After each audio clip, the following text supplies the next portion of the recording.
Channel shape creation academy of accounts. Students, आज की video में हम अगेन एक न्यूमेरिकल ओरिजिनल कॉस्ट का लेकर आ गए हैं, क्योंकि इसमें एक पॉइंट है जो आप लोगों को बताना बहुत ज्यादा जरूरी है।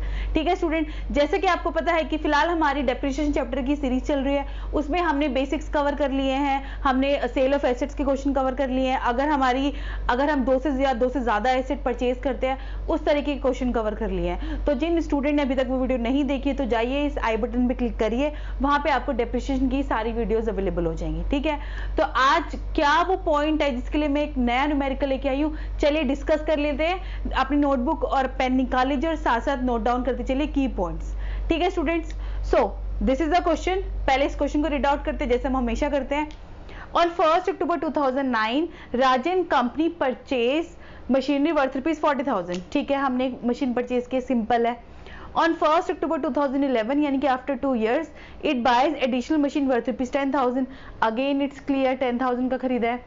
अब on 30th September 2012 को हाफ ऑफ द मशीन, ये हमने पहली बार ये वाला पॉइंट आज हम कवर करने वाले हैं। अगर ऐसा कुछ आ जाए कि हमने हाफ प्लांट बेच दिया, हाफ मशीन सोल्ड कर दी, या 1/3 बेच दिया, 2/3 बेच दिया, तो उस केस में हम कैसे क्वेश्चन सॉल्व करेंगे। ठीक है, half of the machine purchase on 1 October 2009 यानी कि 40,000 वाला, उसका हाफ पार्ट हमने बेच दिया 8200 में।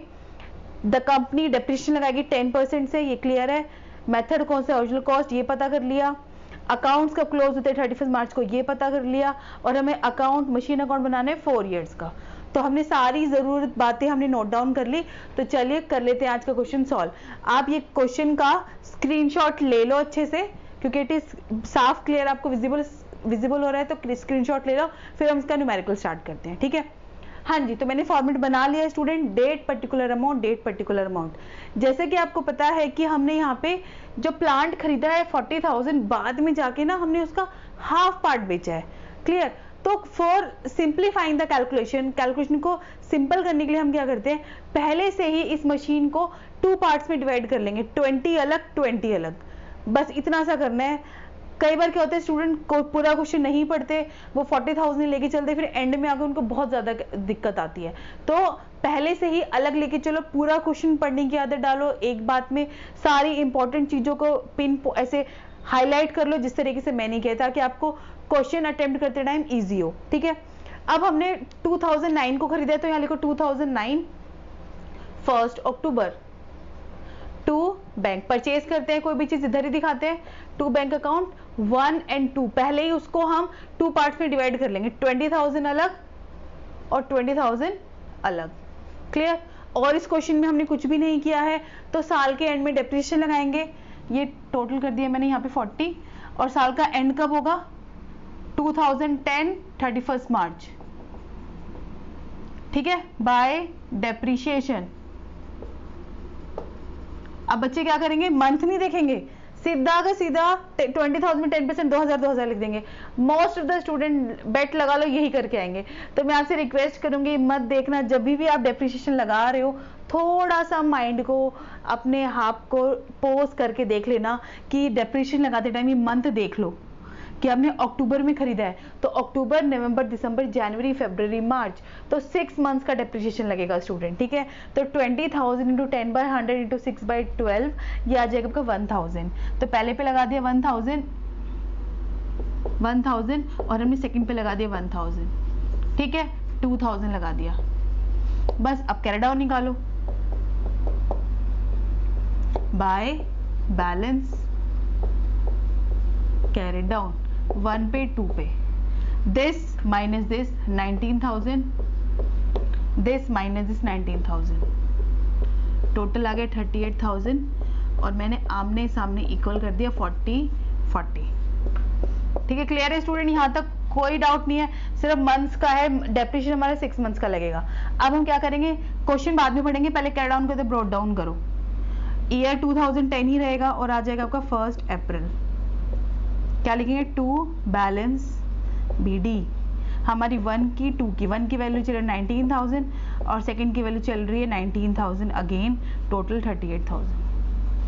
अब ये जो ईयर है हमारा 1 अप्रैल 2010 को स्टार्ट हुआ है, ये 31 मार्च 2011 को जाके बंद होगा, क्लोज होगा।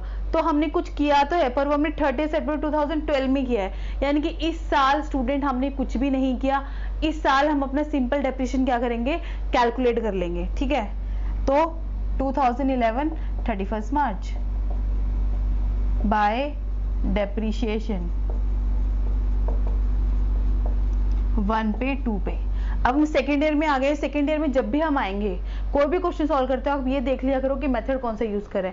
कई बार क्या होता है, स्टूडेंट एक बार पढ़ लेते हैं, रीड कर लेते हैं कि यहाँ पे ओरिजिनल कॉस्ट मेथड है, बट स्टिल जब वो कैलकुलेशन के टाइम पे आते हैं ना, वो अपना रिटर्न डाउन वाला ही मेथड लगा देंगे, वो डेप्रिसिएशन इस पे कैलकुलेट कर लेंगे। तो थोड़ा सा जब भी हम सेकेंड ईयर में आएंगे, कोई भी एसेट अकाउंट बनाते टाइम, थोड़ा सा अगेन आपको माइंड को रोकना है, अपने हाथ को रोकना है, कैलकुलेशन करने से देख लेना कि कौन सा हम मेथड यूज कर रहे हैं। तो इसमें ओरिजिनल कॉस्ट मेथड यूज कर रहे हैं। ओरिजिनल कॉस्ट मेथड में जो डेप्रिसिएशन होता है, हम मशीन की ओरिजिनल वैल्यू पे लगाते हैं, जो है ये, ठीक है। और इस टाइम पे हम डेप्रिसिएशन फुल लगाएंगे, क्योंकि अप्रैल टू मार्च पूरे 12 महीने हैं। अब ये नहीं कि as it is same depreciation आप ऊपर वाला नीचे उतार दो, तो ध्यान से करना है, ठीक है। तो ये करेंगे, आ जाएगा आपको 2000 सिंपल, टोटल कर दिया हमने 4000। कैरी डाउन निकाल लो। डेप्रिसिएशन निकालने के बाद सिंपल हम सेकंड कैरी डाउन ही निकालते हैं, by balance carried down 1 and 2, this minus this 17,000, this minus this 17,000,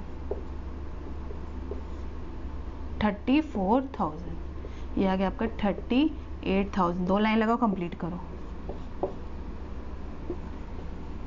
done, clear है, समझ में आ रहा है यहाँ तक, कोई इशू नहीं है, ठीक है। अब हम क्या करेंगे, इस कैरी डाउन को ब्रॉट डाउन करेंगे। यहाँ तक आप स्क्रीनशॉट ले लो, क्योंकि फिर मैं इसको आगे रब करके आगे सॉल्व करूंगी, ठीक है।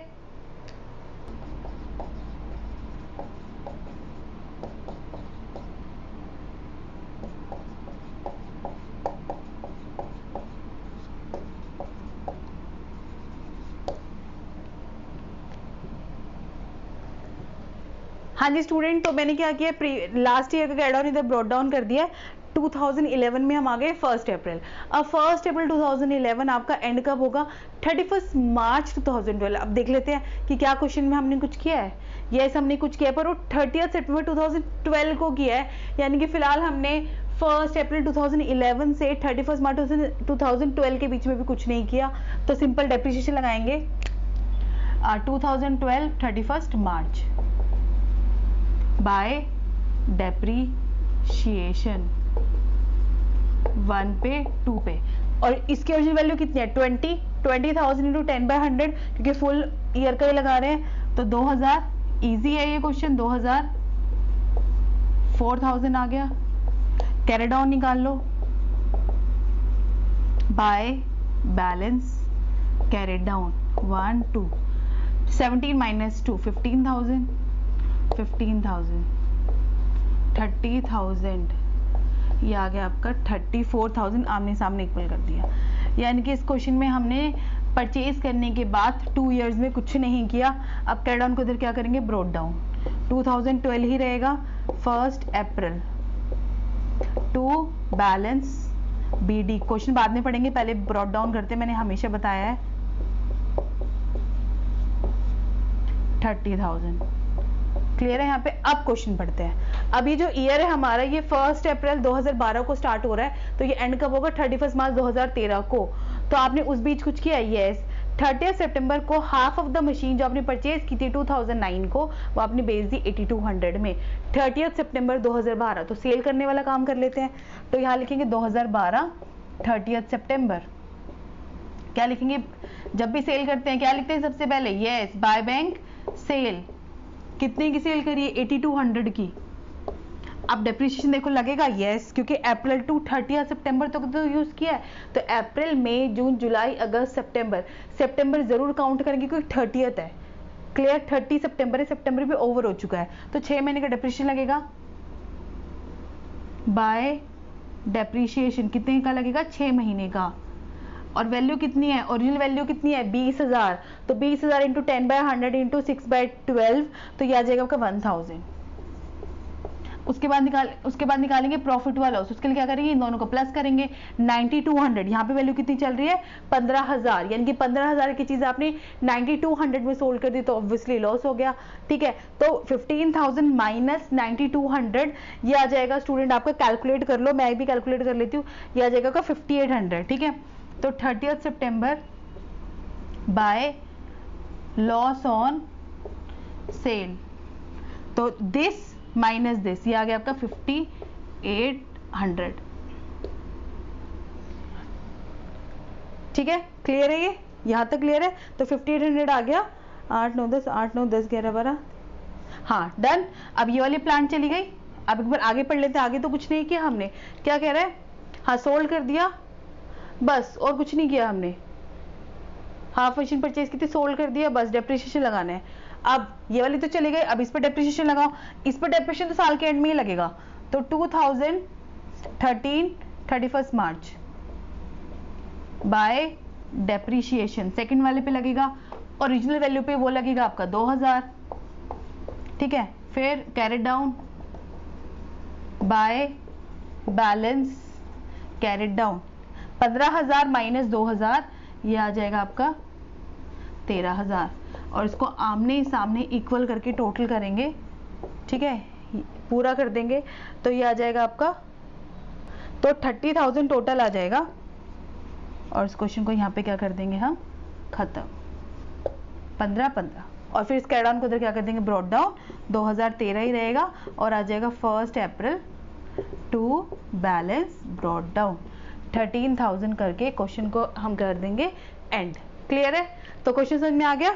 हमने 30 सितंबर को हाफ मशीन जो परचेज की थी वो सोल्ड कर दी 8200 में, डेप्रिसिएशन हमने लगा दिया है और हमने ये बना दिया है। ठीक है, तो ये वाला पार्ट इसका बहुत ज़्यादा इंपॉर्टेंट है। तो ये क्वेश्चन मैंने जैसे इसलिए बताया कि अगर हम पूरा क्वेश्चन पढ़ना है स्टूडेंट, और अगर हम बाद में जाके हाफ प्लान सोल्व कर देते हैं, 1/3 बेच देते हैं, तो स्टार्टिंग से ही आप उसको अलग अलग करके चलो, तो एंड में आपको कैलकुलेशन में कोई डिफिकल्टी नहीं आएगी। ठीक है स्टूडेंट, तो स्क्रीनशॉट ले लो, समझ में आ गया होगा। कोई डाउट है तो मुझे नीचे कमेंट सेक्शन में जरूर लिखना। तो अगर आपको मेरा आज का ये जो न्यूमेरिकल है समझ में आ गए तो प्लीज मेरी वीडियो को लाइक करिए, अपने फ्रेंड्स के साथ शेयर करिए, मेरे चैनल शेप ट्यूशन अकेडमी को जरूर सब्सक्राइब करिए, and yes also press the bell icon for the notification of upcoming videos. Thank you so much students, good luck.